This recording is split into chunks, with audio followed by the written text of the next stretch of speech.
السلام علیکم ورحمۃ اللہ وبرکاتہ۔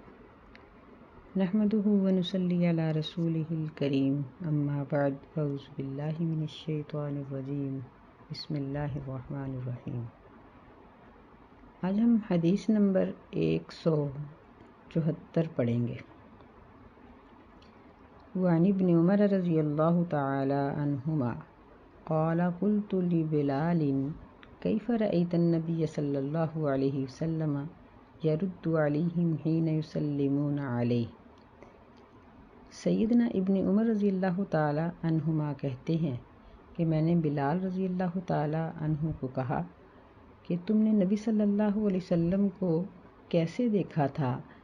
کہ وہ یرد علیہم، ان کو سلام کا جواب دیتے تھے،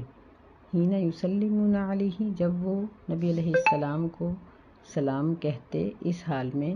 کہ وہ یصلی، نبی علیہ السلام نماز پڑھ رہے ہوتے، یعنی حالت نماز میں اگر کوئی دوسرا شخص سلام کہے تو اس کا جواب کیسے دیا جائے۔ قال، وہ کہنے لگے، یقول ہاکذا، آپ اس طرح سے کہتے تھے، وبسط کفہ، اور انہوں نے اپنا ہاتھ جو تھا نا پھیلا دیا۔ اخرجہ ابو داؤد، اسے ابو داؤد نے روایت کیا ہے، اور ترمذی نے،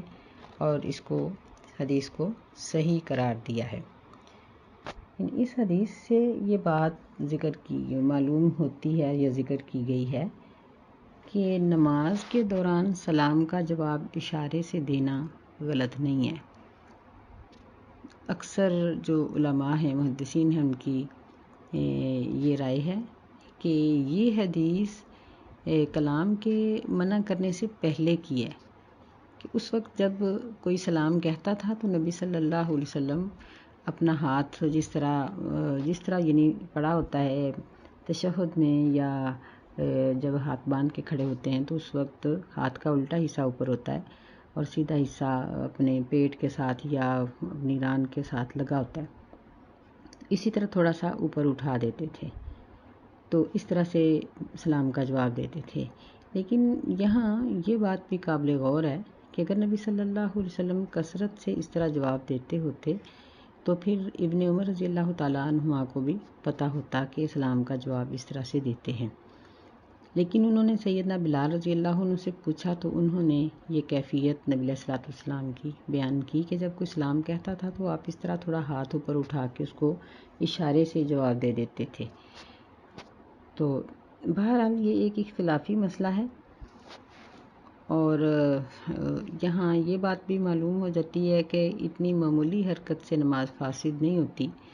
اور جن مسائل میں اختلاف ہوتا ہے ان میں بہتر یہ ہوتا ہے کہ احتیاط کا پہلو نمایاں رکھا جائے، یعنی احتیاط کر لی جائے۔ تو احتیاط یہی ہے کہ نماز سے سلام پھیرنے کے بعد سلام کہنے والے کا جواب دے دیا جائے۔ دوسری حدیث ذکر ہوتی ہے سیدنا ابو قتادہ رضی اللہ تعالی عنہ سے، قال کان رسول اللہ صلی اللہ علیہ وسلم یصلی، وہ کہتے ہیں کہ نبی صلی اللہ علیہ وسلم نماز پڑھاتے تھے، پڑھ بھی رہے تھے اور پڑھا بھی رہے تھے، وہو حامل امامۃ بنت زینب، اور آپ امامہ بنت زینب رضی اللہ تعالیٰ عنہ کو اٹھائے ہوئے تھے، یعنی امامہ کو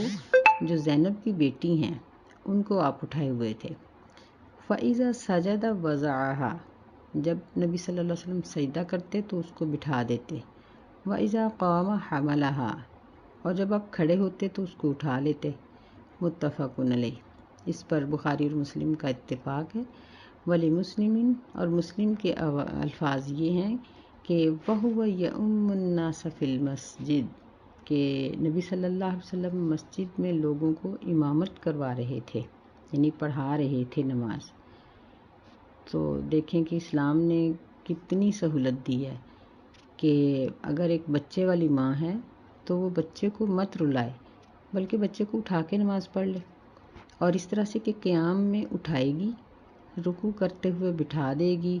اور سجدے کرنے کے بعد پھر جب کھڑی ہوگی تو اٹھا لے گی، یا اگر تشہد میں بیٹھی ہے تو بچے کو گود میں اس طرح سے بٹھا لے کہ اس کے ہاتھ اپنے کم از کم ایک ہاتھ اس کی مقررہ جگہ پر ہو۔ تو ایسا کرنے سے نماز نہیں ٹوٹتی۔ اور جب ہم یہاں یہ دیکھتے ہیں کہ نبی علیہ السلام امامت کروا رہے تھے تو پھر اس کا مطلب یہ ہے کہ بچے کو فرضی نماز میں بھی اٹھایا جا سکتا ہے۔ اور یہاں یہ بات بھی معلوم ہوئی کہ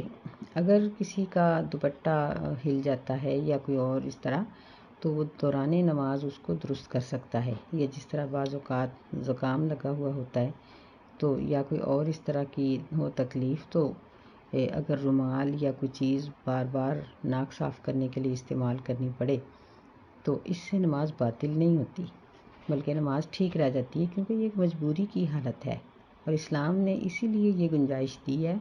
کہ اگر یہ گنجائش نہ ہوتی تو پھر بچوں والی عورتوں کو نماز پڑھنی بہت مشکل ہو جانی تھی۔ تو نماز چونکہ کسی حالت میں بھی معاف نہیں ہے، تو اس لیے یہ سہولت اسلام نے ہمیں دی ہے، الحمدللہ۔ آگے حدیث ہے سیدنا ابو ہریرہ رضی اللہ تعالیٰ عنہ کی۔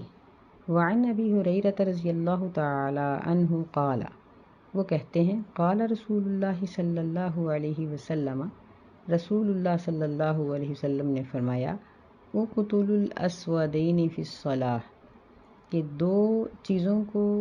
دو کالی چیزوں کو، اسودین، دو کالی چیزوں کو نماز کے دوران اقتلوا، قتل کر ڈالو، الحیۃ والعقرب، ایک ہے سانپ، والعقرب اور بچھو، اخرجہ الاربعہ، اسے اربعہ نے روایت کیا ہے، وصححہ ابن حبان، اور ابن حبان نے اس کو صحیح قرار دیا ہے۔ تو اسودین سے مراد یعنی سانپ ہے، بچھو ہے، یا جس طرح یہ کنکول ہوتی ہے، یا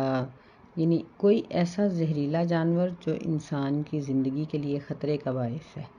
تو اس کو دوران نماز ہی قتل کر ڈالیں۔ مطلب یہ ہے کہ جوتا یا کوئی چیز پکڑ کے اس کو مار دیں، اس طرح سے کہ نماز نہیں ٹوٹے گی، اور اس کو لیکن اپنی جگہ سے نہ ہلیں، جہاں کھڑے ہیں یا بیٹھے ہیں ہم نماز کے لیے ادھر ہی رہیں، صرف ہاتھ کو ہلا کر اس کو مار دیا جائے۔ تو ایسا کرنے سے نماز نہیں ٹوٹتی، نماز قائم رہے گی۔ اور یہاں ہمیں یہ بات بھی معلوم ہوئی کہ جہاں انسان کی زندگی کا مسئلہ آ جاتا ہے، وہاں اگر نماز کو ختم کرنا پڑے تو نماز سے سلام پھیر لیتے ہیں، اور اگر ایسی خطرناک چیز مسلح کے قریب قریب ہی ہے